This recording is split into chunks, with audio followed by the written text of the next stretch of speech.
कि वास्तव में वो हर समय हर क्षण हमसे आशा रखता है कि हम उसके सत्य का प्रमाण दे सकें, उसके सत्य का परिचय दे सकें। वो सनातन परमेश्वर जो आदि से गुप्त था, जिसके अनदेखे गुण थे, जिसकी जानकारी हर एक एक मनुष्य के हृदय में है, चाहे वो बड़ा हो चाहे वो छोटा हो, चाहे धनी हो चाहे गरीब हो, चाहे चोर उचक्का हो चाहे भला काम करने वाला हो, हर एक एक मनुष्य के पास ये जानकारी है कि वो प्रेम है, वो दया है, वो क्षमा है, वो करुणा है, वो तरस है। इसलिए आप किसी भी व्यक्ति से पूछिए कि परमात्मा सत्य है कि असत्य, वो आपको तुरंत प्रत्युत्तर देगा कि वो क्या है? सत्य। सत्य है। वो परमात्मा ज्योति है कि अंधकार, वो आपको तुरंत प्रत्युत्तर देगा ज्योति है। वो परमात्मा प्रेम हो सकता है या बैर, वो प्रत्युत्तर तुरंत देगा। क्या हो सकता है? प्रेम। प्रेम। और सबसे मुख्य बात यह है और चौंकाने वाला विषय है कि इसकी शिक्षा आपको कहीं दी, कहीं इसकी ट्रेनिंग नहीं मिलती, ना माता पिता बचपन से सिखाते। तो कैसे ये जानकारी मनुष्य के भीतर पाई जाती है? कैसे ये जानकारी मनुष्य के भीतर है?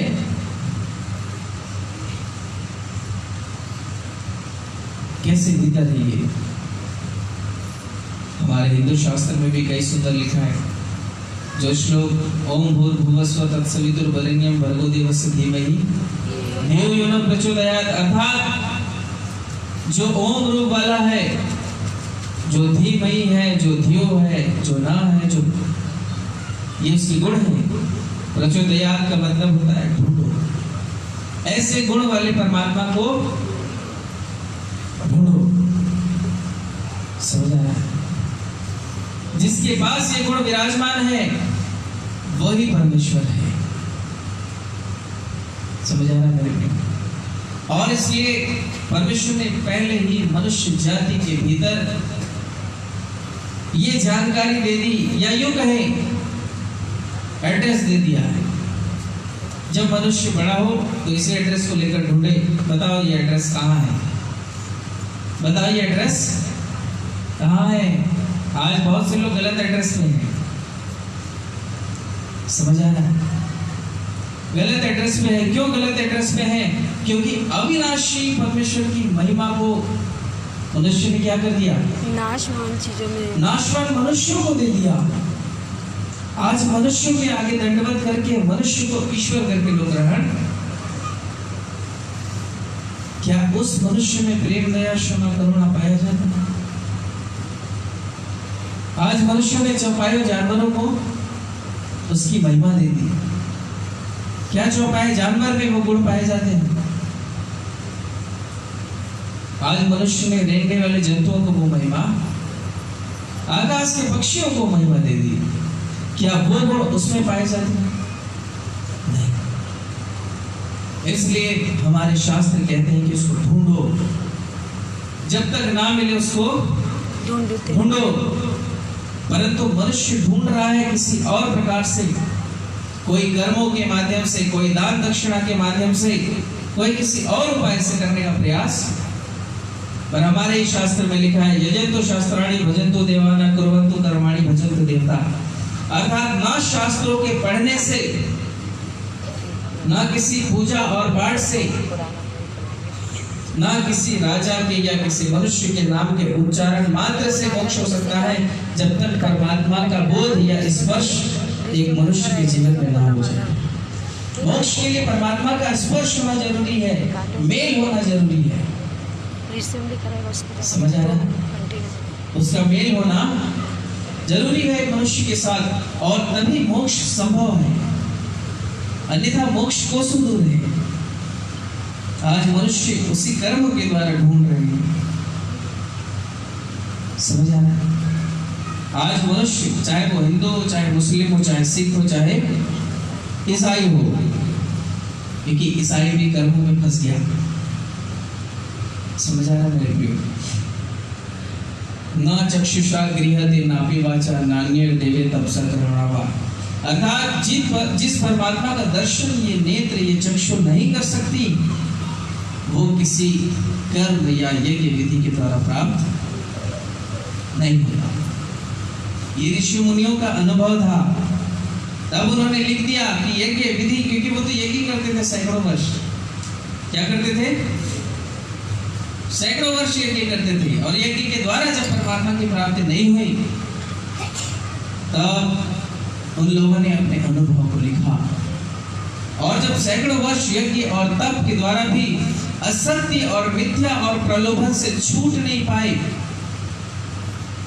तो तब उन्होंने कहा ओम अस्तु मां सत्य। अर्थात हे ओम रूपी शब्द परमात्मा, हम असत्य में हमें सत्य की ओर ले चलिए। तमसो मां ज्योतिर्गमय, हे शब्द परमात्मा, हम तमस अर्थात पाप के बंधन में हमें ज्योति की ओर ले चलिए। मृत्यु अमृतम गमय, अर्थात हम मृत्यु के बंधन में पड़े हैं, हमें शाश्वत जीवन की ओर ले चलिए। ऋषि मुनि क्या पाप करते थे? आज मनुष्य को पापी बोले तो बोले ऐसे बात करता है। ऋषि मुनि क्या पाप कर रहे थे? सैकड़ों वर्ष तो यज्ञ में, उतनी तो हमारी आयु भी नहीं है जितना वो यज्ञ में बिता देते थे समय और वर्ष, तो भी उनको मोक्ष की प्राप्ति। इसलिए उन्होंने अपने अनुभव के द्वारा वेदों में ये सारा विषय लिख दिया। समझ आ रहा है? विवेक चूड़ामणि में लिख दिया, वेदों में लिख दिया, उपनिषदों में लिख दिया, सारे विषयों में अपने अनुभव को लिख दिया। और जिसके पास जो गायत्री मंत्र है, ऐसे गुण हैं जिस ईश्वर के पास, समझ लेना वही है, समझ लेना वही है। पर परमात्मा तो आत्मा है, परमात्मा तो आत्मा। कैसे देखा जाए? उस शब्द रूपी परमात्मा को कैसे देखा जाए? वो सुना तो जाता है पर दिखता नहीं है। जिसे हमारा शास्त्र भी कहता है शब्दाक्षरः परम ब्रह्म, अर्थात शब्द ही ब्रह्म है, शब्द ही परमात्मा है। वो शब्द दिखता नहीं है, वो बस सुनाई। समझा? इसलिए व्यवस्था विवरण में भी लिखा है, सावधान, जब तुमने होरे पर्वत पर मूसा ने परमेश्वर से बात की तो उसका रूप दिखाई नहीं पड़ा था, खाली सुन रहे थे। आग में से वो ध्वनि, वो शब्द सुनाई दी। समझ आ रहा है? वो दिखाई नहीं देता। तो फिर कैसे ढूंढे मानव जाति? जब वो दिखाई देता ही नहीं तो ढूंढे कैसे फिर? क्योंकि वो परमात्मा है। कौन है वो? परमात्मा है। और आत्मा कभी दिखाई देती है? नहीं देती। तो कैसे देखे फिर उसको? जो शब्द है, जिसका गीत राम भी करते थे, गाते थे, वाग वह ब्रह्म, वाग अर्थात होता है शब्द। उस शब्द ब्रह्म का, शब्दाक्षर परम ब्रह्म का गीत गाते थे। वो वाग का था, शब्द था। समझ रहे मेरे प्रिय? शब्द सुनाई तो देता है पर दिखाई नहीं देता। तो कैसे जाने फिर वो गुण है किसके पास? वो गुण है किसके पास, कैसे जाने? मैं कुछ और विषय बताने वाला था, सच में मैं यहां देख रहा था कुछ दूसरा विषय था। कैसे जाने उस शब्द को? और हमारे उस शास्त्र के अनुसार यह वचन पूरा हुआ कि सर्व पाप परिहारो रक्तम प्रोक्षणम वश्यम तद रक्तम परमात्मेनः पुण्य दानम बलियागम। अर्थात ऋषि मुनियों ने अपने अनुभव के द्वारा लिखा कि समस्त प्राणियों के पापों के विमोचन के लिए एक पवित्र रक्त की आवश्यकता है, और उस पवित्र रक्त को उस परमात्मा ने अपने ही पुण्य बलिदान के द्वारा संभव किया, लहू का उपाय किया, ताकि जो कोई उस लहू को देखकर प्रायश्चित करे वो नाश न हो। तो परमात्मा की तो देह है नहीं,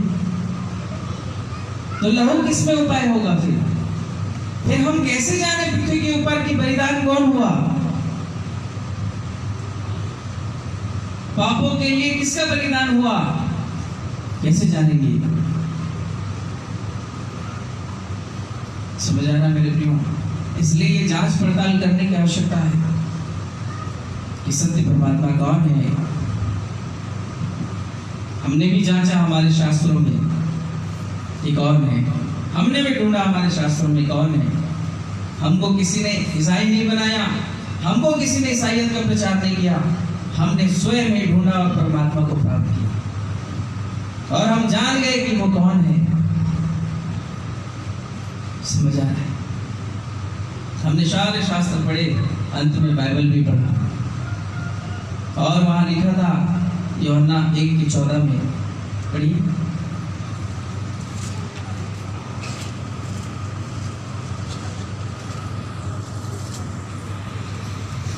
और वचन देहधारी हुआ, और वचन देहधारी हुआ और अनुग्रह और सच्चाई से परिपूर्ण होकर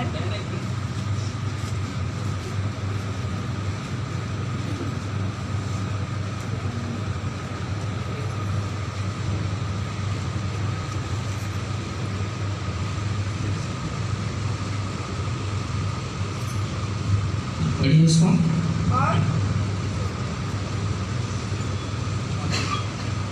और वचन देहधारी हुआ, हाँ, और अनुग्रह और सच्चाई, और वचन देहधारी हुआ, देहधारी हुआ, देह को धारण कर दिया। वचन अर्थात शब्द, इंग्लिश में पढ़ेंगे तो वर्ड लिखा है, क्या लिखा है?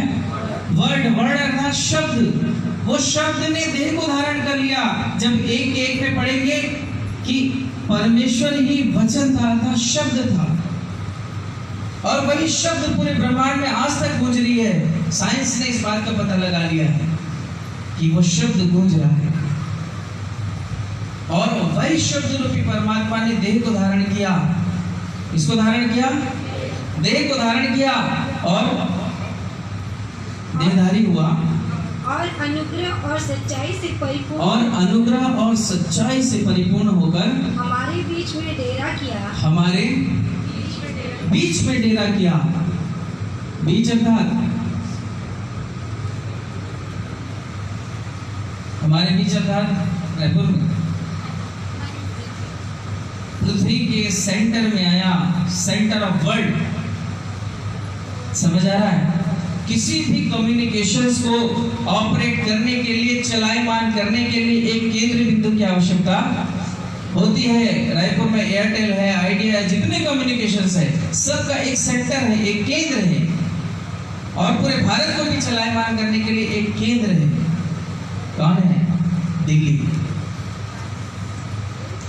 ये यहाँ की रूल नहीं है, ये पूरे वर्ल्ड के रूल है कि चलायमान करने के लिए केंद्र बिंदु होता है। तो जिस परमात्मा ने नियम दिए केंद्र बिंदु के, क्या वो नहीं आएगा केंद्र बिंदु में? आएगा। इसलिए वहां लिखा है कि हमारे बीच में डेरा क्या, और वो बीच, अभी जितने लोग मोबाइल पकड़े हैं सर्च कर सकते हैं।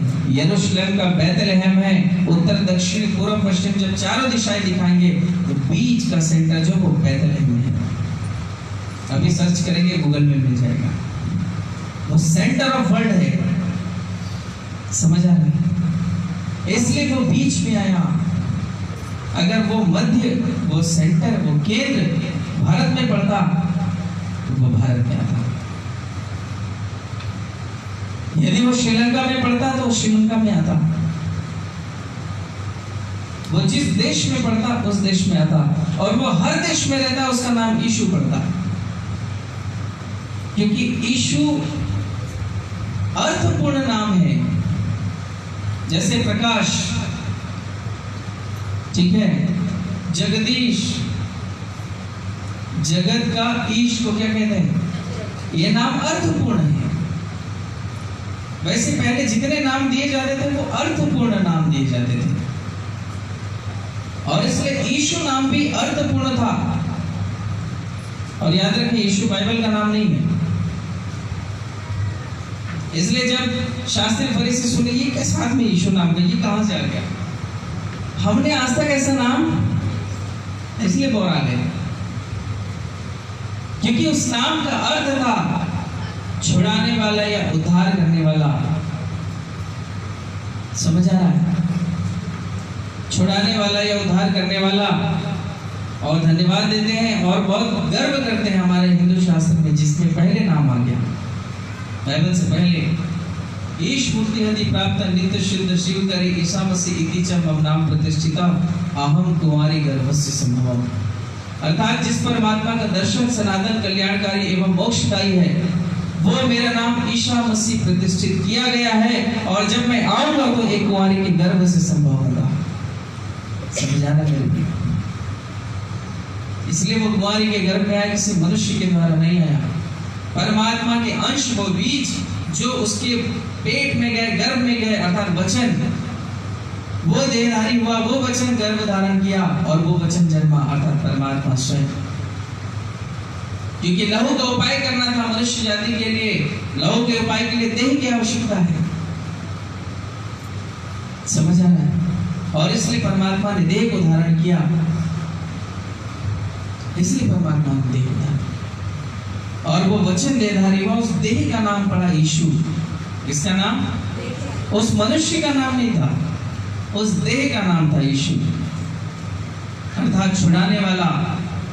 और जब आप पत्ती में पढ़ेंगे, वहां लिखा है वो यूनानी नाम था, अन्य जातीय नाम था, बिब्लिकल नाम नहीं था वो।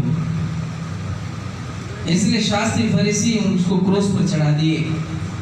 क्यों? क्योंकि उनको मालूम ही नहीं था इस नाम का है कोई।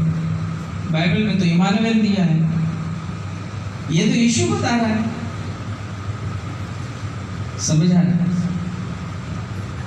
वो ईसा मसीह नाम प्रतिष्ठित किया गया है। क्या किया गया है? प्रतिष्ठित। किसी भी वस्तु को या किसी भी विषय को पुराने समय में जब प्रतिष्ठित किया जाता था, या उसे वैल्यूएबल किया जाता था, या मूल्यवान किया जाता था, तो पहले उसको प्रतिष्ठान के द्वारा संपूर्ण किया जाता था। जैसे हमारे हिंदू में रिवाज में यह है कि घर उद्घाटन, तो उसके लिए प्रतिष्ठान होता है, यज्ञ होता है कि नहीं? वैसे पुराने समय में आदि से चला आ रहा है, इसलिए वहां लिखा है ईसा मसीह नाम प्रतिष्ठित किया गया। प्रतिष्ठान के द्वारा, यज्ञों के द्वारा उसको प्रतिष्ठित किया गया है उस नाम को। वो परमात्मा का नाम था और वो देह को धारण किया, और जब देहधारी हो गया तो हमारे बीच में डेरा गया, अर्थात यरूशलेम का बैतलहम। एक समय मेरे को भी लगता था ये ईसाइयों का ईश्वर है, एक समय मुझे भी लगता था ये इजरायली देश का है, परंतु जब मैंने अपने शास्त्र को छाना तब मुझे समझ आया वो इजराइल का ईश्वर नहीं है, वो एक जगत का है। दुर्भाग्यता ये है कि वो केंद्र बिंदु इजराइल बन गया। यदि वो भारत देश होता तो यहाँ आ जाता। समझ आ रहा मेरे प्रियो? इसलिए उस वचन को देह धारण करना पड़ा, देहधारी हो गया। देह क्यों धारण किया, इसका सबसे मुख्य कारण मैं आपको बताता हूं।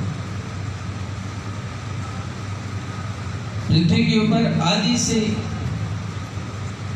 अच्छा वो परमात्मा कैसा है पहले उसको पढ़ लीजिए। रोमियो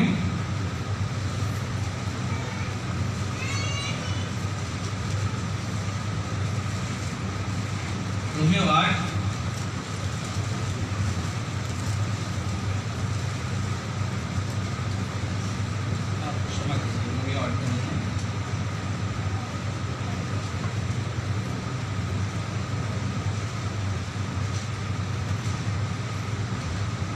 आप लोग को स्मरण है वचन, वह अदृश्य परमेश्वर का प्रतिरूप और पहिलौठा ठहरा करके है।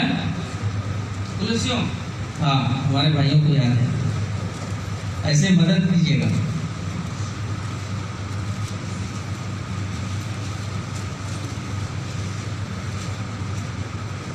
कुलसियों 1:15 पढ़िए।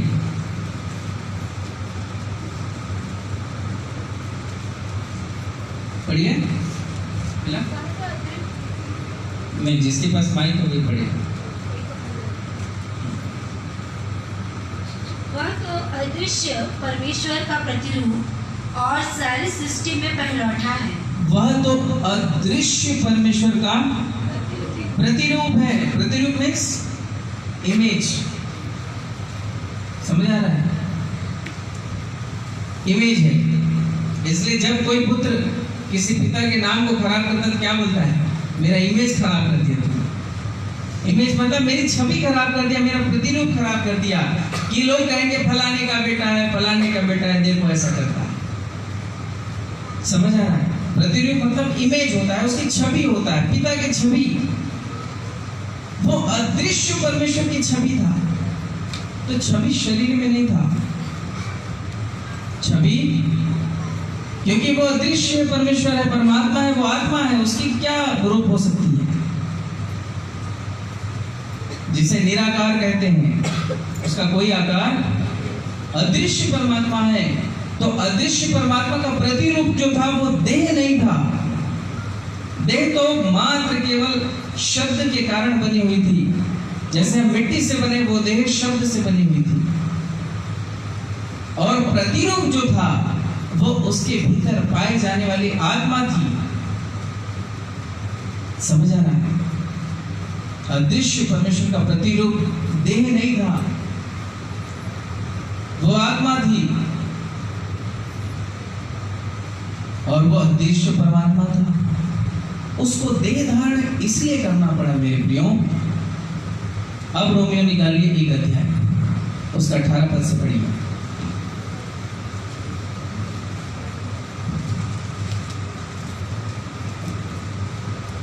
परमेश्वर का क्रोध तो उन लोगों की सब अभक्ति, परमेश्वर का क्रोध तो उन लोगों की सब अभक्ति और अधर्म पर स्वर्ग से प्रकट होता है, जो सत्य को अधर्म से दबाए रखते हैं। हाँ, परमेश्वर का कोप, उसका क्रोध उन मनुष्यों के ऊपर प्रकट हो जाता है जो सत्य को अधर्म से दबाए रखते हैं। सत्य क्या है आगे? इसलिए कि परमेश्वर के विषय का वो ज्ञान, सत्य क्या है बता रहा है, इसलिए कि परमेश्वर के विषय का ज्ञान अर्थात परमात्मा के बारे में जानकारी, उसका नॉलेज।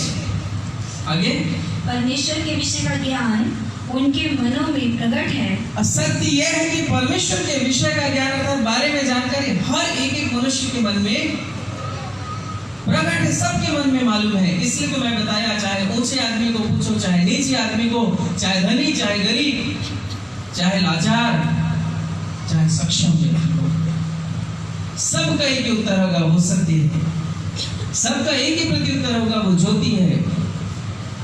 सबका एक ही प्रत्युत्तर होगा, वो प्रेम है, वो दया है, वो क्षमा। ये जानकारी सबके पास है। इसी को बोल रहा है, सत्य को अधर्म से दबाए रखते हैं। समझ आ रहा है?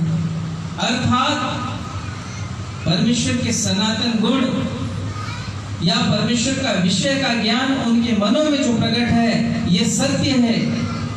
परंतु इस मन में पाए जाने वाले इस गुण को जान तो लिया मनुष्य की, बताने तो लग गया कि वो प्रेम है, दया है, क्षमा है, परंतु ढूंढा उस गुण वाले ईश्वर को नहीं ढूंढा जो उसके हृदय में पाया जा रहा है। वो क्यों पाया जा रहा है? क्योंकि परमात्मा ने अपने अंश को मनुष्य के भीतर दिया है, जिसे आत्मा कहते हैं। इसलिए उसी आत्मा में वो ज्ञान है। इसलिए मनुष्य इस विषय के लिए चैतन्य तो है कि वो प्रेम है, वो दया है, वो क्षमा है, परंतु ढूंढता ढूंढ नहीं है। धन्य है वे जिनको बिना खोजे मिल गया। समझ आ रहा है? ये परमेश्वर के बारे में जानकारी आगे, इसलिए कि परमेश्वर के विषय का ज्ञान उनके मनों में प्रकट है। हाँ, क्योंकि परमेश्वर ने उन पर प्रकट किया है। क्योंकि परमेश्वर ने ही मनुष्य जाति के ऊपर प्रकट कि जब ये पैदा हो और जब ये पले और बढ़े और विवेक को प्राप्त करें, तो मुझको ढूंढे, अपने सृजनहार को। परंतु मनुष्य ने ढूंढा नहीं और भटक गया। क्या हो गया? मनुष्य ढूंढा नहीं और भटक गया। कब से भटका है मनुष्य? जन्म से भटका है। कब से? जन्म से भटका है मनुष्य। और भटकने के कारण यशाया 53:6 में लिखा है, सब के सब भेड़ों के समान भटके हुए थे और सब ने अपना अपना मार्ग ले लिया। क्या लिया? अपना अपना मार्ग लिया और उसी मार्ग ने उसको भटका दिया। जिस भी कौम और जिस भी पंथ का मानने वाला मनुष्य है, एक बालक जब वो पैदा हुआ किसी घराने में, जो हम 4 कौम को मानते हैं, हिंदू, मुस्लिम, सिख, ईसाई, पैदा हुआ और जैसे पला और बढ़ा, वो अपने माता पिता को जैसा करते हुए देखा वो वैसा जानने का प्रयास नहीं किया कि क्या ये मेरा सृष्टि करता है। उसी प्रकार एक मुस्लिम बालक, उसी प्रकार एक सिख बालक, उसी प्रकार एक ईसाई बालक पले और बड़े, पर जैसे बड़े हुए, जैसे माता पिता को करते हुए देखे वैसे ही करने लग गए। खोजने का प्रयास नहीं किया कि जो जानकारी मेरे पास है, जो ज्ञान, जो नॉलेज है कि वो प्रेम है, वो दया है, वो क्षमा है, ये कौन है, नहीं ढूंढे। इसी मार्ग ने मनुष्य को भटका दिया मेरे प्रियो, समझ रहे हैं?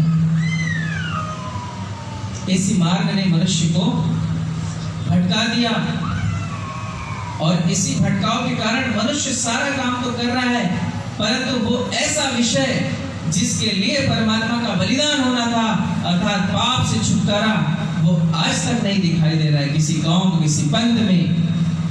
वो आज तक मन में विचार पाल के रखा था, झूठ, छल, कपट, ईर्ष्या, लालच, व्यभिचार, बुरी बुरी बातें, इससे छुटकारा नहीं हो पाया।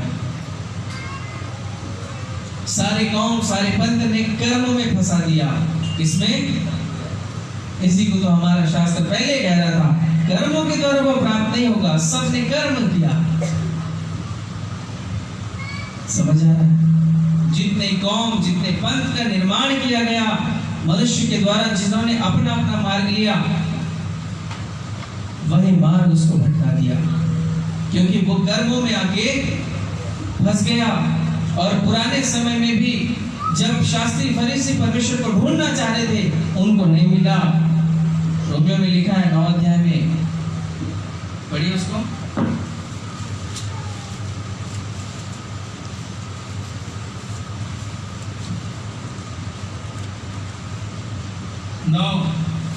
उसका 31 पर, परंतु इजरायली जो धर्म की व्यवस्था की खोज करते थे, परंतु इजरायली जो धर्म की व्यवस्था की खोज करते थे, ये परमेश्वर की जाति है ना, जिसको लोग समझते हैं इजरायलियों को ईश्वर, इजरायली को ईश्वर, उनको भी नहीं मिला। वो आगे उस व्यवस्था तक नहीं पहुंचे, उस व्यवस्था तक नहीं पहुंच पाए इजरायली भी। क्यों? किस लिए? किस लिए? इसलिए कि वे विश्वास से नहीं परंतु मानो कर्मों से उसकी खोज करते थे। किससे खोज कर रहे थे वो लोग भी? समझ आ रहा है? इसलिए हमने ईसाई भी नाम लिया कि वो भी कर्मों में आके फंस गए, इसलिए उनको भी परमात्मा मिला नहीं। समझ आ रहा है मेरे प्रियो? क्योंकि सारे कौम, सारे पंथ, सारे मार्ग मनुष्य को कर्म करना सिखाते हैं। कर्म करो फल की चिंता, बाइबल में लिखा है कि बुरा पेड़ अच्छा फल। यदि मैं सब कुछ कर सकता हूं तो मैं स्वयं परमात्मा हूं। फिर समझ आना? परंतु मैं नहीं कर सकता, मिट्टी नहीं कर सकती, क्योंकि ये भूमि से, श्रापित भूमि से बनी है, इसलिए मिट्टी के पास कुछ नहीं। परंतु आज कर्म करने का प्रयास कर रही है मानव जाति, इस कर्म कांड से छुटकारा नहीं है मेरे प्रियो। समझ आ रहा है? इसलिए सब के सब कर्मों से ढूंढ रहा, और बचपन से भटका है मनुष्य, और उसी भटकाव ने उसको अंधा बना दिया है। इसलिए वो मार्ग को ठीक तो जान रहा है, परंतु एक ऐसे स्वभाव से जो मनुष्य को नित्य बिगाड़ रही है, अर्थात पाप का स्वभाव, उससे छुटकारा। जबकि परमात्मा का बलिदान क्यों होना था, जो हमने श्लोक पढ़ा, तदरत्तम परमात्मेन पुण्यदानम बलियागम, क्योंकि पापों के छुटकारे के लिए या उसके विमोचन के लिए लहू चाहिए थी। पर आज तक कोई कौम, कोई पंथ उससे छुटकारा दे नहीं पाए, क्योंकि नियम ही नहीं पता कि छुटकारे का क्या नियम है। ऋषि मुनि परेशान थे, इसलिए उन्होंने कहा परो अपे ही मनसा पाप किम सस्तानी संससी परि मन तो कामे, अर्थात मेरे मन में बसने वाले हे पाप, तुम मुझे मुझे क्यों बार बार पतन में उकसाता है, क्यों बार बार बुरी सम्मति देता है कि मैं ये पाप रूपी कर्म करूं। ये उल्टा उकसाता है। क्या करता है? क्रोध तो मानो हमारा गहना है। क्या है? गहना है, पल पल में क्रोध करता है मनुष्य। समझ रहे? और इसलिए जब मनुष्य जाति उसके गुण के जानकारी को जानने के बावजूद भी मनुष्य जाति ढूंढ नहीं रही थी, और उल्टा क्या किए? रोबे जो पढ़ रहे थे 19-20 से पढ़िए। उसके अनदेखे गुण अर्थात उसकी सनातन सामर्थ और परमेश्वर जगत की सृष्टि के समय से उसके कामों के द्वारा देखने में आते ठीक है, जगत की सृष्टि से उसके कामों के द्वारा देखने में आते हैं। काम क्या था? उसने पृथ्वी बनाई। काम क्या था? उसने आकाश बनाए। काम क्या था? उसने तारागण बनाए। काम क्या था? उसने आकाश की सेनाएं बनाई। इसलिए लिखा है जगत की उत्पत्ति से उसके काम देखने में आते हैं। हम जान तो रहे हैं किसी ने तो बनाया है, पर मनुष्य जाति ढूंढ नहीं रहा है उसको। जान तो रहा है कि सूर्य को कोई तो बनाया है। उसने अपने काम को भी प्रकट कर दिया कि मैं ही बनाया हूं। जगत की उत्पत्ति से मेरे काम देखने में आते हैं। और अन्य देखे गुण, परंतु मनुष्य उस गुण रूपी परमात्मा को नहीं ढूंढ रहा है, क्योंकि वो अदृश्य है। क्या है वो? कैसे पकड़ेगा, कैसे पाएगा मनुष्य? इसलिए मनुष्य जाति को कुछ समझ नहीं आया परमात्मा कैसा होगा। और इसलिए क्या किया मनुष्य ने? यहाँ तक कि वे निरुत्तर हैं। हाँ। इस कारण कि परमेश्वर को जानने पर भी उन्होंने परमेश्वर के योग्य बढ़ाई। इस कारण कि इस गुण की जानकारी रखने के बाद भी मनुष्य उसकी योग्य बढ़ाई नहीं किया या ढूंढा नहीं। आगे, परंतु व्यर्थ विचार करने लगे। परंतु व्यर्थ विचार, फालतू बातें सोचने लग गए। क्या सोचे? आगे, यहाँ तक कि उनका निर्बुद्धि मन अंधेरा हो गया। आगे, वे अपने आप को बुद्धिमान जताकर मूर्ख, वे बुद्धिमान जताकर मूर्ख बन गए। और अविनाशी परमेश्वर की, और उस अविनाशी परमात्मा परमेश्वर की महिमा को नाशवान मनुष्य को दे दिया। और पक्षियों और चौपाई जानवर और रेंगने वाले जंतुओं को मूर्ख की समानता में बदल डाला। समझ आ रहा है? मनुष्य बिगड़ गया। भटकने के कारण ये गुण दिखाई नहीं दे रहा था। इसलिए मनुष्य ने रूप बना दिया ताकि रूप की उपासना करें, ताकि सृष्टि की उपासना करें। परमेश्वर को जानना नहीं चाहा और सृष्टि की उपासना की लिखा है। वृक्ष परमात्मा की सृष्टि है, ना कि परमात्मा। आज मनुष्य वृक्ष को पूज रहा है। पक्षी परमात्मा की सृष्टि है, ना कि परमात्मा। मनुष्य पक्षी को पूज रहा है। रेंगने वाले जंतु परमात्मा की सृष्टि है, ना कि परमात्मा। आज उसको पूज रहा है। मनुष्य परमात्मा की सृष्टि है, ना कि परमात्मा। आज सारे मनुष्य ईश्वर बन बैठे हैं। समझ आ रहा है? और उन्हीं को ईश्वर मान के उन्हीं के चरणों में जीवन यापन कर रहे हैं। परंतु तो भी मोक्ष नहीं है, क्योंकि बाइबल में लिखा है नीति वचन में 14:25 में क्या लिखा है? पढ़िए।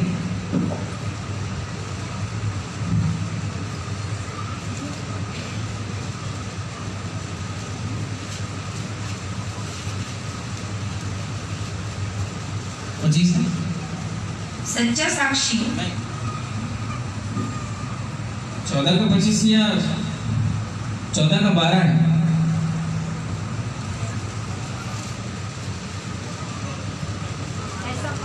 हाँ, 12 पर। ऐसा मार्ग है जो मनुष्य को ठीक जान पड़ता है। ऐसा मार्ग है जो मनुष्य को ठीक तो जान पड़ रहा है, परंतु उसके अंत में मृत्यु है। समझ आ रहा है मेरे प्रियो? जो मनुष्य ने मार्ग पकड़ा है वो मनुष्य ठीक तो जान पड़ रहा है, परंतु उसका अंत मृत्यु अर्थात अधोलोक की पीड़ा है, क्योंकि वो मार्ग उनको कर्म में तब्दील कर दिए। कर्म करना सिखा रही है, मार्ग कर्म में पढ़ना सिखा रही है, पर पाप से छुटकारे की विधि। और लिखा है पापो फलम नरकादिवासी, अर्थात पाप का फल अंततः मृत्यु है या नरक है। इसलिए वो मार्ग ठीक तो लग रहा है उनको, पर उसका अंत वही अधोलोक ही है, क्योंकि पापों से छुटकारे का नियम नहीं जाने। क्योंकि पाप से छुटकारा तो उस लहू के प्रायश्चित से होगा, परंतु आज लोगों ने महिमा इधर दे मनुष्यों को, पक्षियों को, रेंगने वाले जंतुओं को, पर लहू देने वाले परमात्मा की ओर कोई नहीं पुकारा, इसलिए छुटकारा नहीं है। समझ आ रहा है? इसलिए मनुष्य बिगड़ गए मेरे प्रियो, ये मार्ग ठीक तो जान पड़ रहा। और जब वो अनदेखा गुण परमेश्वर आदि से प्रयास कर रहे थे कि जाने जाने जाने जाने जाने, मनुष्य जाते नहीं जान पाए। इसलिए परमात्मा को देह धारण करना पड़ा ताकि उस गुण को प्रकट कर सके, जो गुण मनुष्य के भीतर जानकारी है जिसकी, और उसी गुण को प्रकट करने के लिए उसने देह को धारण किया। इसलिए यूहन्ना में लिखा 1:18 में कि परमेश्वर को कभी किसी ने, पर इकलौता पुत्र जो पिता की गोद में था, उसने उसको प्रकट कर दिया। क्या प्रकट किया? उस अनदेखे गुण को प्रकट कर दिया। उसने प्रेम का प्रमाण दे दिया। जिस प्रेम की जानकारी तुम्हारे भीतर है, देखो मैं प्रेम करता हूं कि मैं अपना प्राण देता हूं। हमने प्रेम इसी से जाना कि उसने, वो सत्य, वो ज्योति, वो दया, वो क्षमा और वो करुणा रूपी परमात्मा है। देखो मैं उस गुण को लेकर मैं प्रकट करता हूं कि परमात्मा को देख नहीं सकते, परंतु जिसने मुझे देख लिया उसने परमात्मा को। इसलिए वहां पे लिखा है यूहन्ना 5 उसका 23-24 पद क्या कहता है?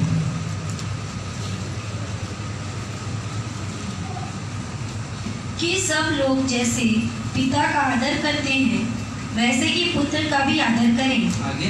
जो पुत्र का आदर नहीं करता, वह पिता का जिसने उसे भेजा है आदर नहीं करता। आगे? मैं तुमसे सच सच कहता हूँ, जो मेरा वचन सुनकर मेरे भेजने वालों पर विश्वास करता है। किसके ऊपर विश्वास? किसके ऊपर करता है? बोल रहा है, समझ आ रहा है? वो भेजने वाले के ऊपर यदि कोई विश्वास कर लिया कि मैं ही ने भेजा हूं इसको, ये गुण जो यहाँ दिखाई दे रहा है ये मैं ही दिया हूं, इसलिए जो इसके ऊपर विश्वास कर लेगा मैं उसको मोक्ष दे दूंगा, उसको क्षमा दे दूंगा। इसलिए उस गुण को पुत्र के रूप में दिया परमेश्वर ने। पुत्र में वो गुण दिया ताकि परमेश्वर जो अदृश्य है, लोग अब उसको देखकर पूजें और देखकर ढूंढे। ये परमेश्वर का उपाय था। समझ आ रहा है? इसलिए बार बार बाइबल कह रही है कि जैसा मसीह यीशु का स्वभाव था, अब 2018 वर्ष पहले एक परमेश्वर का पुत्र उस गुण को प्रकट तो कर दिया, आज कौन करे? इसलिए तो सृष्टि पुत्रों की बाट जोड़ी है, क्योंकि पुत्र ही उस गुण को प्रकट कर सकते हैं। परंतु किसी को अपने गुण प्रकट करने से फुर्सत मिले तो परमेश्वर के गुण की ओर दृष्टि करे। इसलिए प्रभु यीशु मसीह ने कहा, क्या तुझे तेरी आंख का लट्ठा नहीं सूझ रहा है? लट्ठा को पहले देख। समझ आ रहा है? अब यही गुण बार बार प्रकट हो रहा है। हमारा गुण, परमेश्वर के गुण प्रकट करने का समय ही नहीं है मनुष्य के पास। इसलिए वो अनंत मिरास में बुलाता है कि उसके गुण प्रकट करो, लिखा है। बढ़िया वचन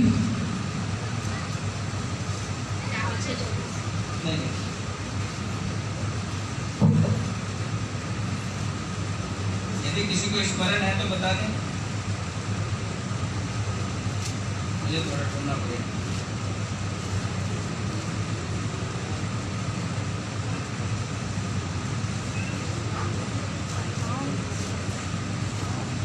पत्रस से क्या?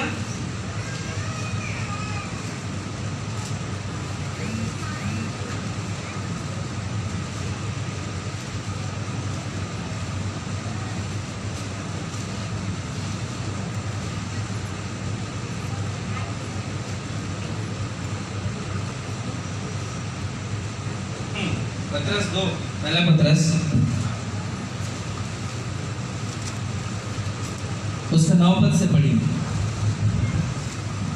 पर तुम एक चुना हुआ वंश और राजपदधारी, याजकों का समाज और पवित्र लोग और परमेश्वर के ऐसा क्यों बोल रहा है कि तुम चुना हुआ वंश हो, तुम राजपदारी हो, तुम बुलाए हुए लोग हो?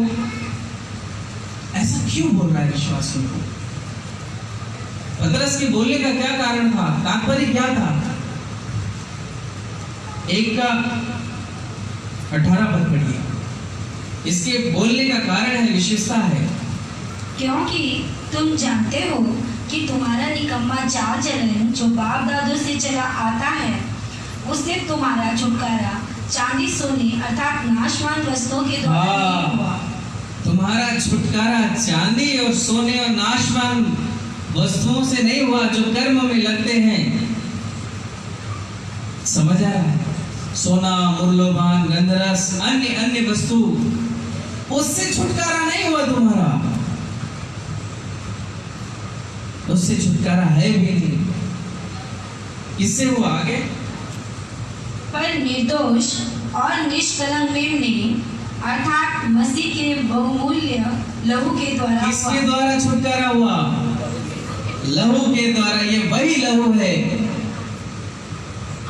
समझ आ रहा है? जिस लहू का उपाय, प्रायश्चित का लहू जो परमात्मा उपाय करने वाला था, यीशु के रूप में उसने उस लहू का उपाय किया, ताकि जो कोई उस लहू के ऊपर विश्वास कर ले वो नाश ना हो। वो प्रायश्चित का लहू था। किसका लहू? हाँ, पहला यूहन्ना 2 में लिखा है, 2 के 2 में पढ़िए, इसको खुला रखिएगा। और वही हमारे पापों का प्रायश्चित है, और केवल हमारे ही, और वही उसका लहू हमारे पापों का प्रायश्चित है, वरन हमारे लिए ही नहीं, वरन सारे जगत के पापों का भी, सारे जगत के पापों का भी प्रायश्चित का लहू है। समझ आ रहा है मेरे प्रियो? और इसलिए जब यूहन्ना प्रभु यीशु मसीह को अपनी ओर आते देखे तो उन्होंने कहा, यूहन्ना 1 में क्या कहा? पढ़िए, 1 का 29 है क्या? यूहन्ना 1 का 29, उसको हटा दो नहीं तो गिरा देगा वो। दूसरे दिन उसने यीशु को अपनी ओर आते देखकर कहा, हाँ, देखो यह परमेश्वर का मेमना है। देखो यह परमेश्वर का मेमना है, जो जगत का पाप उठा ले जाता है। किसका पाप? क्या जरूरत थी इजराइलियों के ईश्वर तो जगत का पाप उठा ले जाए? काहे ये तमाशा किए? खाली इजराइलियों का ले जाते, जगत का पाप ले जाने की क्या आवश्यकता थी? क्योंकि जगत को बचाना था, इजराइलियों को खाली नहीं। समझ आ रहा है? इजराइलियों को नहीं, पूरे जगत को बचाना था उसको। इसलिए यूहन्ना जब उस मेमने को, जो बलि पशु है, जो हिंदू शास्त्र में लिखा है, वो बलि पशु, वो मेमना है जो जगत के पाप को उठा ले जाता है, पूरे जगत के पाप को उठा ले जाता है और पापों के प्रायश्चित के लिए अपना लहू देता है। वो प्रायश्चित का लहू जो परमात्मा ने कहा था कि उसके लहू से ही प्रायश्चित होगा, वो अपने ही बलिदान के द्वारा उस लहू का उपाय करेगा। समझ आ रहा मेरे प्रियो? वो जगत का पाप उठा ले जाता है। इसलिए इसी परमात्मा को हरि भी कहा गया है। पहला यूहन्ना में जब आप पढ़ेंगे 3 के 5 में वहां पे लिखा है, पढ़िए। तुम जानते हो कि वह इसलिए प्रकट हुआ, तुम जानते हो कि वह इसलिए प्रकट हुआ कि पापों को हर ले जाए। इसलिए यह डिनोमिनेशन तैयार करे या ईसाइयत तैयार करे या कोई मार्ग तैयार करे, किस लिए आया था? वो पापों को हर ले जाए, और उसके स्वभाव में पाप नहीं। वो पापों को हरने आया था, और जो पापों को हर ले उसे ही हरि कहते हैं। ओम जय जगदीश हरि का जो गीत बना हुआ है उसका आखिरी पद है, मैं मूर्ख फलकामी, मतलब मैं मूर्ख भी हूँ और सकल कर्म करने वाला मनुष्य हूँ, मुझे बचा लीजिए। ओम जय जगदीश हरि, किसी ईश्वर का नाम नहीं है उसमें, मतलब जो जगत का ईश्वर है और जो पापों को हर ले जाता है, मुझे भी हर लीजिए मेरे पापों को और मुझे बचा लीजिए, क्योंकि मैं मूर्ख हूँ और सकल कर्मी हूँ। और जो पापों को हर ले जाता है वो हरि है। इसलिए लिखा है वो इसलिए प्रकट हुआ कि किसको हर ले जाए, पापों को हर ले जाए। आज मनुष्य जाति अनभिज्ञ है कि वो कौन है। समझ आ रहा है मेरे प्रियो? वो प्रायश्चित का लहू था और इसलिए वहां पे पौलुस बोल रहा है, पतरस बोल रहा है कि तुम चुना हुआ वंश हो। क्यों? क्योंकि तुम्हारा छुटकारा वो नाशवान वस्तुओं से नहीं हुआ, सोने और चांदी से तुम्हारा छुटकारा नहीं हुआ जो कर्मों के द्वारा किया जाता है, परंतु उस लहू के द्वारा छुटकारा हुआ। और लहू के द्वारा छुटकारा हो गया। जितने का हुआ उतने लोग एहसानमंद हैं। समझ आ रहा है? उतने लोग परमेश्वर के अनुग्रह के तले दब गए जितनों का छुटकारा हो चुका। इसलिए वहां पतरस बोल रहा है, फिर से पढ़ो, पहला पतरस जो पढ़ रहे थे 1:9 पर तुम एक चुना हुआ वंश और राजपदधारी, याजकों का समाज और पवित्र लोग और परमेश्वर की निज प्रजा हो। और परमेश्वर की निज प्रजा और इसलिए कि जिसने तुम्हें अंधकार में से अपनी अद्भुत ज्योति में बुलाया, इसलिए कि जिस परमात्मा ने तुमको अंधकार के वश से छुड़ाकर अपनी अद्भुत ज्योति में बुलाया है, उसके गुण प्रकट करो। क्या प्रकट करो? क्यों बुलाया? वो 2018 वर्ष पहले एक व्यक्ति आया और परमेश्वर को प्रकट कर दिया ताकि लोग जान सके। आज कौन करेगा कि लोग परमेश्वर को जान सके? क्या इसलिए बुलाया कि हम अपने गुण प्रकट करते रहे?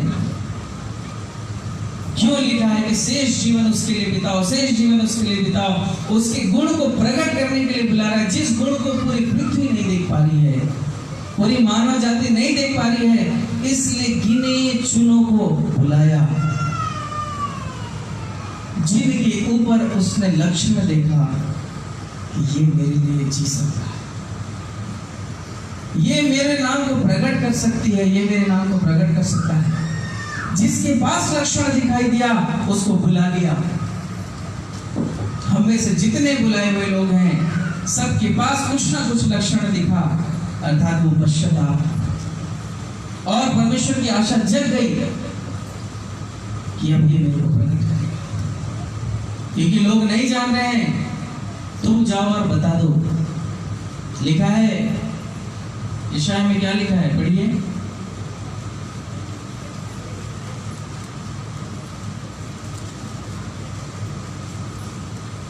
यशायाह 35, क्षमा करेगा 45, उसका 20 पद से पढ़िए।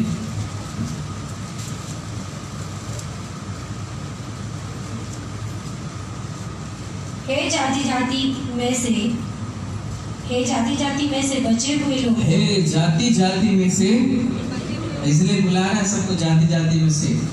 कोई साहू, कोई बाघ, कोई जाल, कोई सागर, और काम का है पता नहीं, ठीक है। हे जाति जाति में से बचे हुए लोगों, मतलब वो जाति जाति में से कुछ कुछ लोगों को बुला रहा है। और आगे, इकट्ठे होकर आओ, इकट्ठे होकर आओ, और एक संग मिलकर निकट आओ, एक संग मिलकर क्या करो? अलग तो नहीं है? कौन कौन अलग है बताइए? और जितने लोग अलग हैं सब अपने मैं के कारण अलग हैं। अगर एक का दूसरे से नहीं पड़ रहा है तो बस अपने मैं के कारण है, क्योंकि जहां परमेश्वर का गुण काम करता है वहां मेरे मैं का कोई रोल नहीं है, मेरे अहंकार का कोई रोल नहीं है, उसका खात्मा हो जाना चाहिए। परंतु आज यदि किसी भाई बहन में अलगाव है या बैर है तो बस वो अपने मैं के कारण, मतलब वो परमेश्वर के गुण प्रकट करना नहीं चाहता। जिस अनुग्रह से परमेश्वर जिस उद्देश्य के निमित्त उसको बुलाया वो उस उद्देश्य को भूल गया। समझ आ रहा है मेरे भाई? जो मनुष्य अपने अहंकार को प्रकट करता है वो परमेश्वर के अनुग्रह को भूल गया है। पतरस में लिखा है कि तुम अपने पिछले पापों से शुद्ध होने को भूल बैठे क्योंकि धुंधला देखने लगे। ऐसा मनुष्य भूल गया कि परमेश्वर ने मुझे क्यों बुलाया था, इसलिए कि मैं अपने गुण प्रकट करूं, इसलिए कि मैं अपने अहंकार प्रकट करूं? नहीं, उसके अनदेखे गुण जो कोई देख नहीं पा रहा है, उसको प्रकट करने के लिए हमारे अंदर जो लक्षण दिखाई दिया, इसलिए बुला दिया। इसलिए आशा रखा उसने अंजीर के पेड़ से। समझ आ रहा है? परंतु वो फल नहीं दिया, निकम्मा हो गया। फल अर्थात उसका जीवन, उसका गुण दिखाई नहीं दिया। इसलिए पौलुस स्ट्रिक्टली कुरिन्थ की इब्रानी की कलीसिया को डांट रहा है, समय के विचार से तो गुरु हो जाना चाहिए। वो फल दिखने चाहिए थे, पर फल दिखाई नहीं दे रहा है। समझ आना मेरे प्रियो, किस उद्देश्य के लिए परमेश्वर मनुष्य को बुलाया। और प्रभु यीशु मसीह भी यही प्रार्थना तो कर रहे थे विश्वासियों के लिए। यूहन्ना 17 इसको खुला रखिएगा, यशायाह।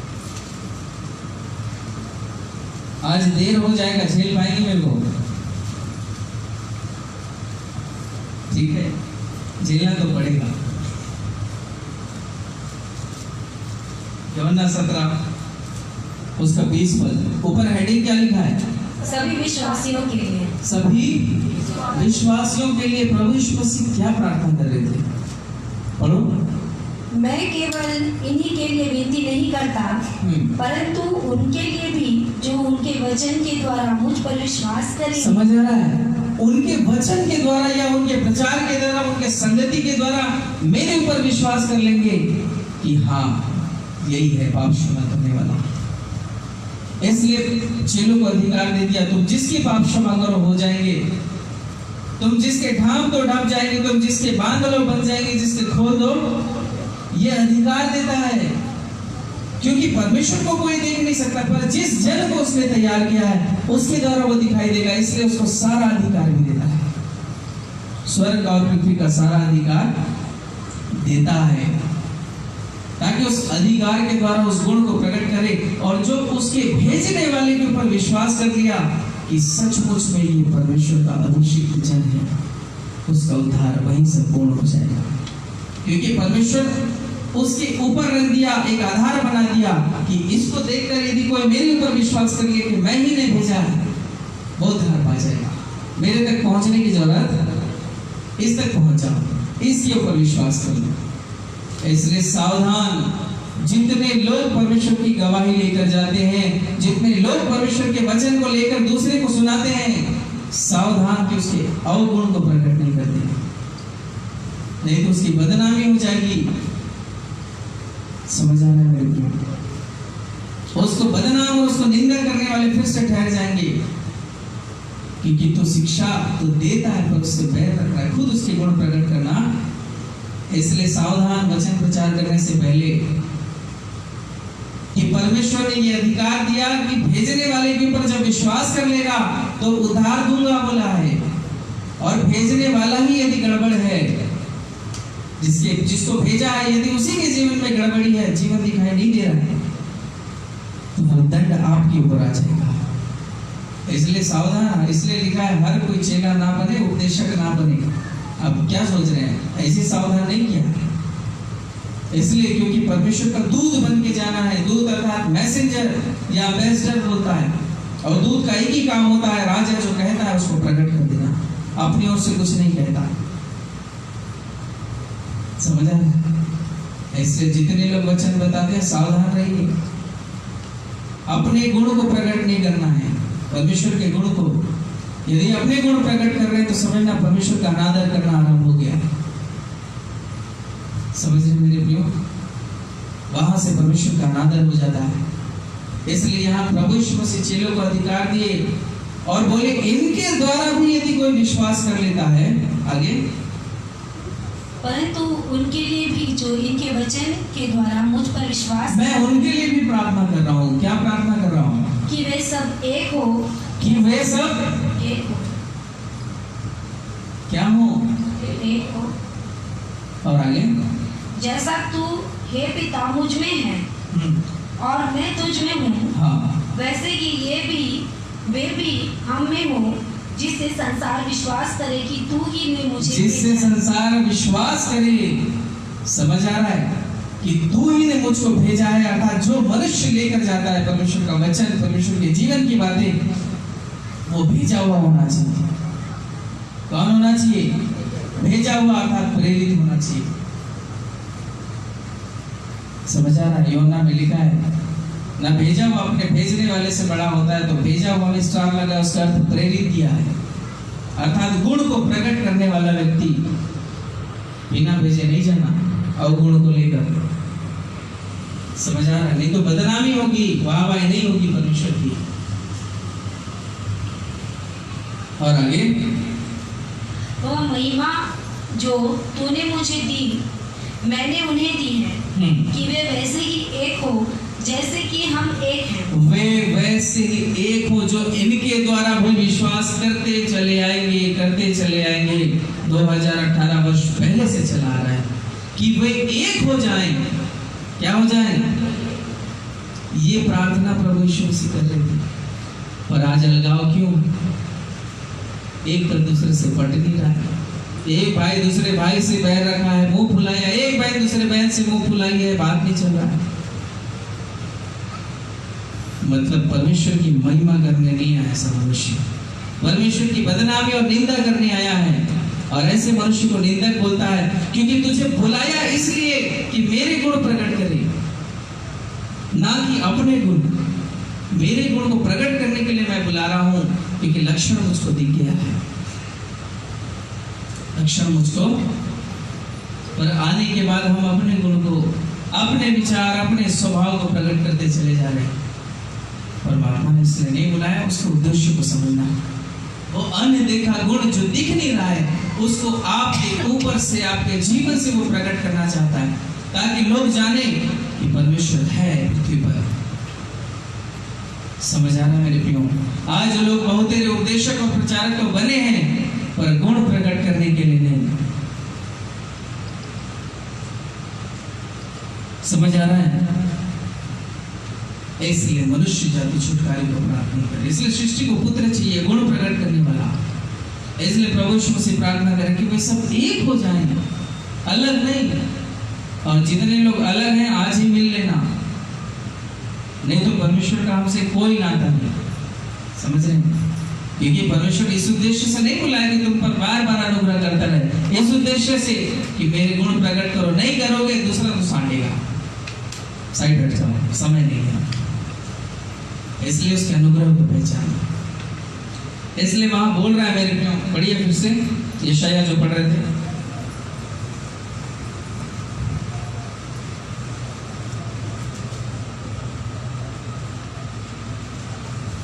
बीस 45 का।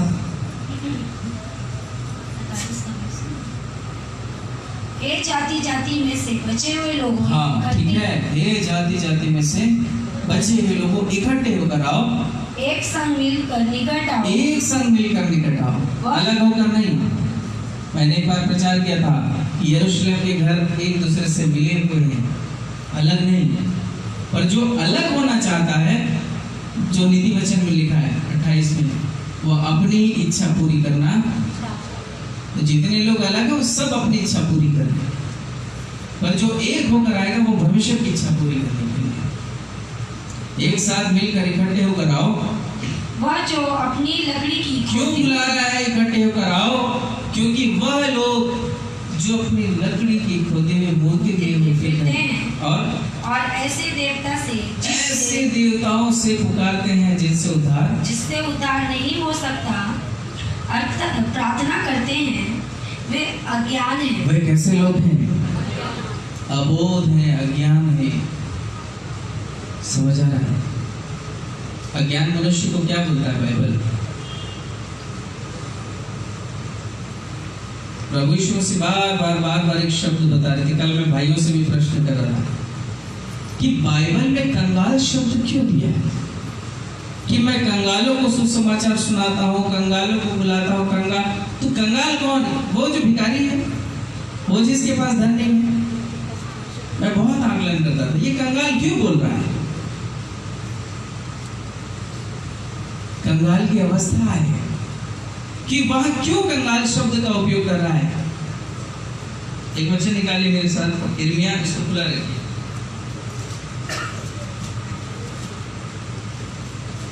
आज बता देता हूं भाई लोग,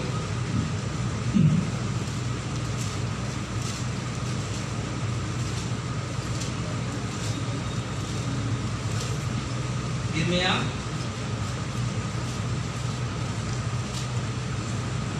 5 उसका 4 पद से पढ़िए।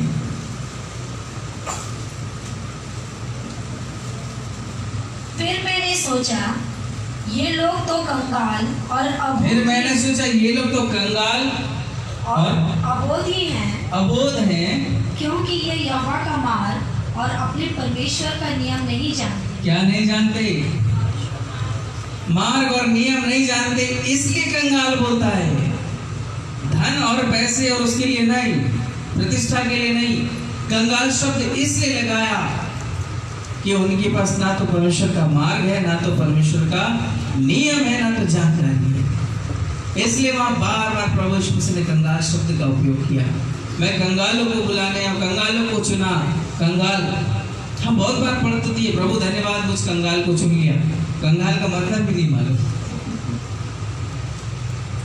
कंगाल का मतलब होता है अबोध या परमेश्वर का मार्ग ना जानने वाला, उसके नियम को ना जानने वाले मनुष्य को कंगाल कहते हैं।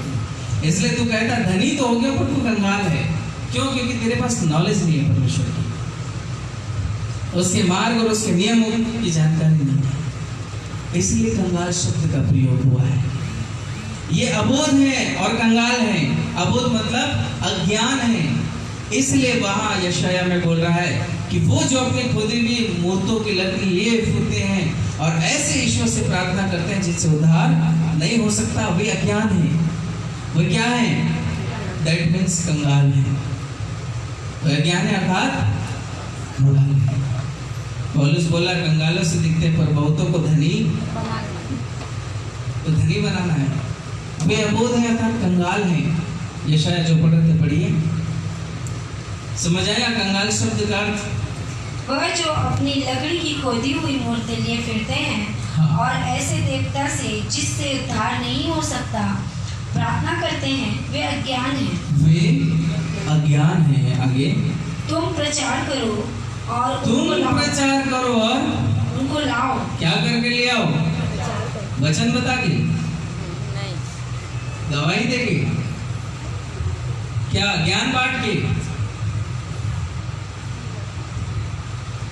क्या करके? तीतुस में क्या लिखा है? पढ़िए 1:3।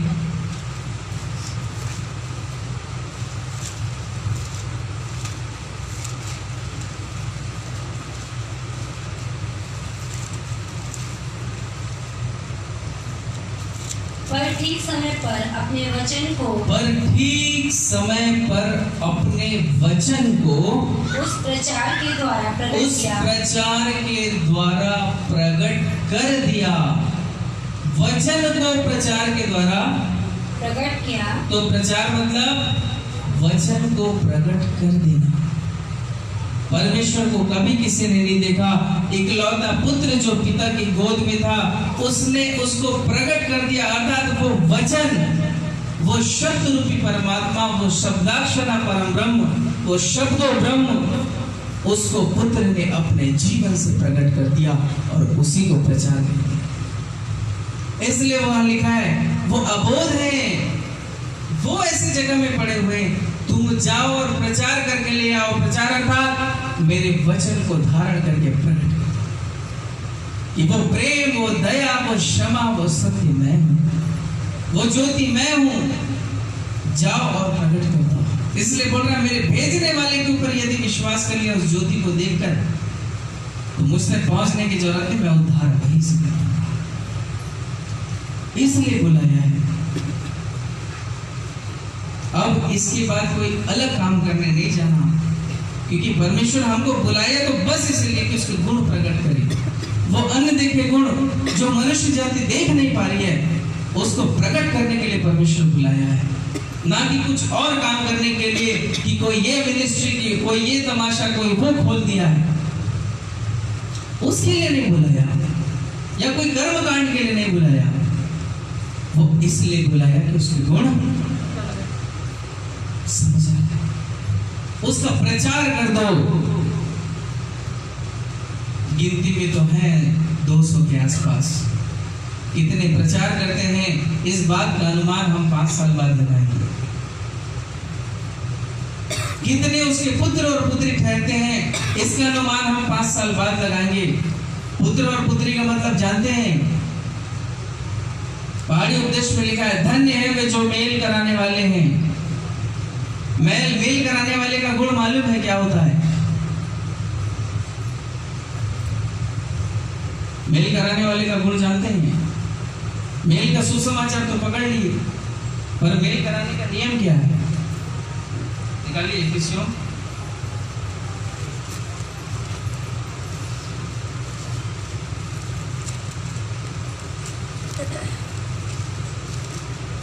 2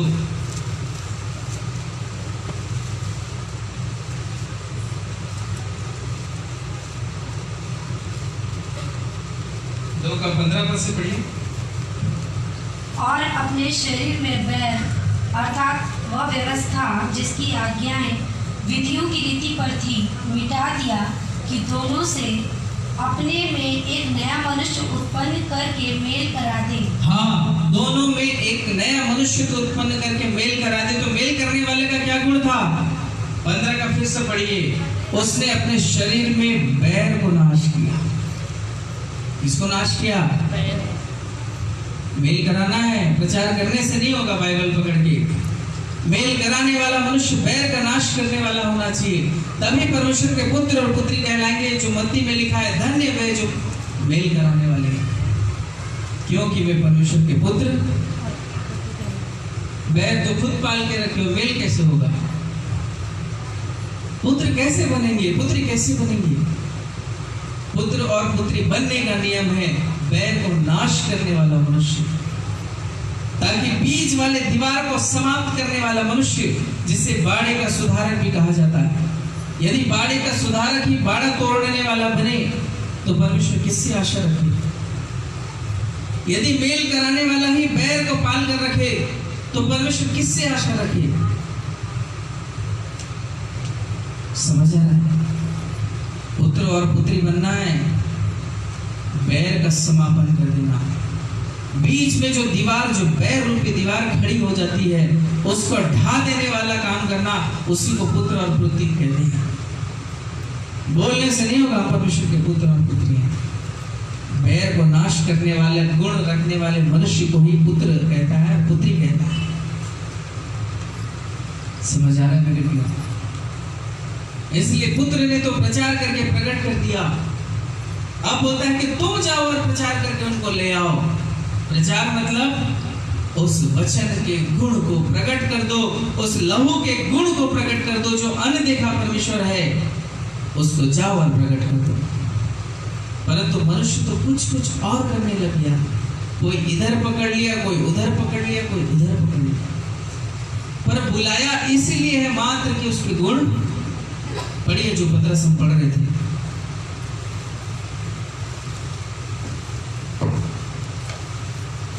पतरस 2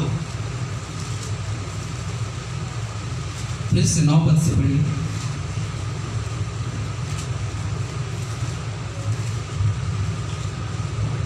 पर तुम एक चुना हुआ वंश और राजपदधारी, याजकों का समाज और पवित्र लोग और परमेश्वर की निज प्रजा हो, इसलिए कि जिसने तुम्हें अंधकार में से अपनी अद्भुत ज्योति में बुलाया है, उसके गुण प्रकट करो। क्या करो? जिसने तुमको अंधकार में से ज्योति में बुलाया, उसके गुण प्रकट करो। कि अपने किसके गुण प्रकट करना है? समझ आ रहा है? और दया भी इसलिए कि आगे लाएंगे क्या पढ़िए। तुम पहले तो कुछ भी नहीं थे, कुछ भी नहीं थे, कोई वैल्यू नहीं थी तुम्हारी। संसार में सब भटके और पड़े हुए थे, सड़े हुए थे, कोई वैल्यू नहीं थी। पर अब परमेश्वर ने एक डेजिग्नेशन दे दी आपको। एक पद दे दिया, अपनी प्रजा होने का अधिकार, अपने संतान होने का अधिकार दे दिया। तुम पर दया नहीं हुई थी, पर अब तुम पर दया हुई। अब दया हुई, इसलिए उसके गुण प्रकट करो, क्योंकि तुमको डेजिग्नेशन मिल गया, पद मिल गया, इसलिए उस पद का सदुपयोग करो कि जिसने तुमको इस पद में लाया उसके गुण प्रकट करो। अब कोई और काम करने में नहीं करना, और किसी और उद्देश्य को नहीं बना लेना, बस एक ही काम है। क्या काम? उस अन्न देखे परमात्मा को प्रकट कर देना, उसके सनातन गुण को जो अदृश्य है, जो अनदेखा है, उसको प्रकट कर देना ही मनुष्य का उद्देश्य है। इसलिए बोल रहा तुम जाओ और प्रचार करके ले आओ, अर्थात बता दो, गुण को प्रकट कर दो। प्रचार का मतलब बाइबल पकड़ के सुनाना नहीं होता। समझ आ रहा है? इसलिए मेरे प्रियो, इसलिए परमेश्वर अनुग्रह किया और इसलिए बुलाया कि हम उसके गुणों को प्रकट कर सकें, ना कि अपने गुण को। इसलिए स्मरण करो कि हे प्रभु, तूने बुलाया अपने गुण को प्रकट करने के लिए। मैं तो अपना प्रचार कर रही हूँ, अपना प्रचार कर रहा हूँ। कब से मैं अपने गुण को ही दिखा रहा हूँ, अपने अहंकार, अपने गर्व को ही दिखाए जा रहा हूँ। तेरे गुण को आज तक प्रकट नहीं किया, और तूने बुलाया है इसलिए मेरे को कि मैं तेरे गुण प्रकट कर सकूं। क्योंकि पृथ्वी के लोग वो अबोध हैं, वो कंगाल हैं, वो नहीं जानते कि सनातन परमेश्वर सृष्टिकर्ता कौन है।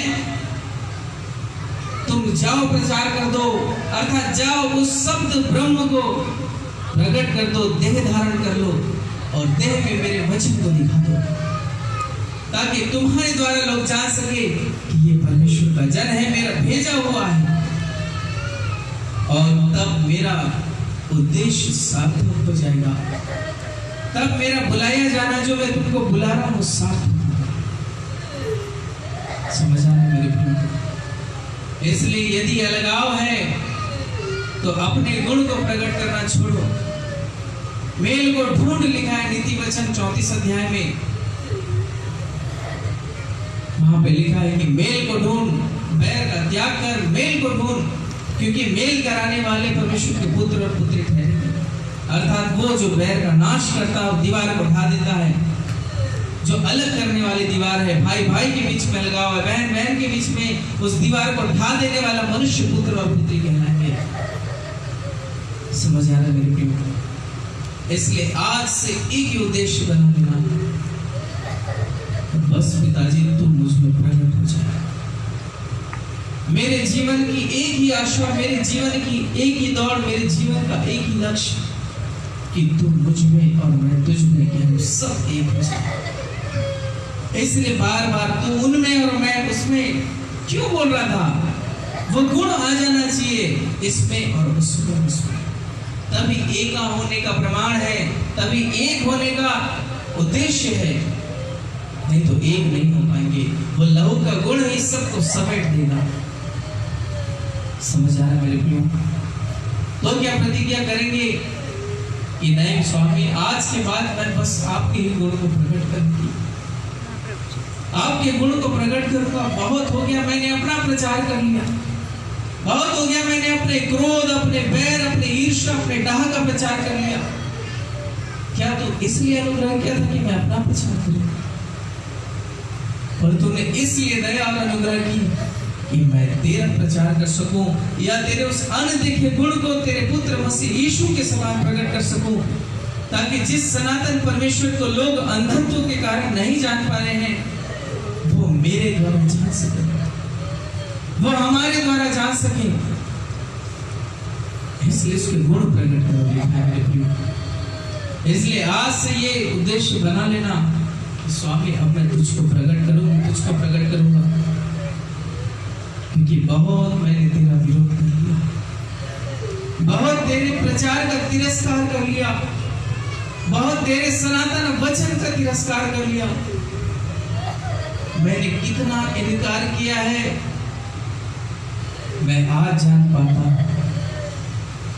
कि वो वचन तो देहधारी होना चाहता था, पर बार बार मैं उस वचन को निकाल देता था, गर्व को गिरा देता था।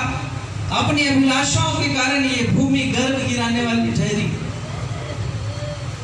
अपनी बुरी इच्छाओं के कारण ये भूमि बार बार वचन रूपी गर्व को गिरा देती थी और उसको रूप नहीं देती थी, रूप बनने नहीं दी मसीह को कभी। इसलिए पौलुस कहता है, मैं इसलिए जच्चा किसी पीड़ा से रहूं जब तक रूप ना बने। पर ये भूमि तो बार बार गर्व गिरा रही है, बार बार मसीह रूपी बीज को वो डिस्करेज कर रही है, बार बार गिरा रही है। इसलिए इस भूमि का त्याग कर दो, इसकी अभिलाषा और इच्छाओं का, नहीं तो ये बार बार गर्व गिराएगी और मसीह का रूप बनने नहीं देगी, परमेश्वर को प्रकट होने नहीं देगी। इसलिए मेरे प्रियो, आओ आज हम सब ये निर्णय करें और अपने स्वामी के चरणों में जाएं और ये उद्देश्य ठान ले कि स्वामी आज के बाद मैं तेरे गुण प्रकट करूं, तेरे गुण प्रकट करूंगी। बहुत हो गया, मैंने अपना प्रचार कर लिया, अपने स्वभाव का प्रचार कर लिया। तूने बुलाया है इसलिए कि मैं तेरा प्रचार कर सकूं, तेरे अनदेखे गुण को प्रकट कर सकूं। कुछ पर दया कर दीजिए। आइए मेरे प्रियो, हम सब सिर झुकाएं। आइए हम सब अपने आंखों को बंद करें, अपने